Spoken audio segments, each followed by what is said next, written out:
यहाँ पे देख सकते हैं रोशन रोही के काफिला पर हमला हो चुका है। पूरा फॉर्च्यूनर को देखिए कूच दिया गया है। पूरा यहाँ से पीछे से आगे देख सकते हैं रोशन रोही का ही यहाँ से होली समारोह करके जा रहे थे और रोशन रोही पे हमला हो चुका है।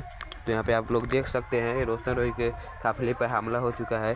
पूरा शीशा फोड़ उड़ दिया गया है। ये आगे स्कॉर्पियो है, इसको भी देखिए क्या हाल कर दिया गया, इसको भी शीशा उसे फोड़ दिया है। बिहार नंबर है, देखिए ये सब पूरा फोड़ दिया है। ये उजला वाला भी स्कॉर्पियो पूरा फोड़ दिया गया है। यहाँ पे देख सकते हैं यहाँ पे ये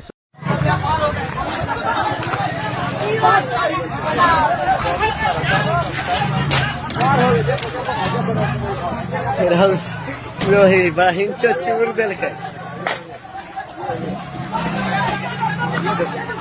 रोशन रोही देख रहे हो भाई, भाग रहा है दौड़ के, भाग रहे रोशन रोही देख लो, देख लो रोशन रोही भाग रहा है। देख सकते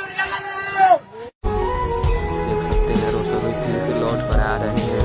वहाँ पे फॉर्च्यूनर को पूरा कूच दिया गया था, तो देखिए लौट कर यहाँ फिर से आगे भाग रहे हैं। यहाँ पे देख सकते हैं भाई, यहाँ रोशन रोही फिर से जा रहे हैं ये सुरक्षित जगह पे, हॉस्पिटल में अब जाएंगे। यहाँ पे देख सकते हैं आप लोग, देख सकते हैं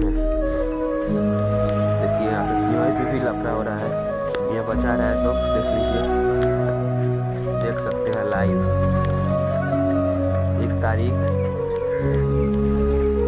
मिलन समारोह वाटर पार्क में रोशन रोही आए थे, देख सकते हैं जा रहे हैं। देखिए अब जाएंगे, यहाँ पे आराम करेंगे। यहाँ पे उनका कुछ सपोर्टर भेजा गया है तो बच गया है राजी सरकारी।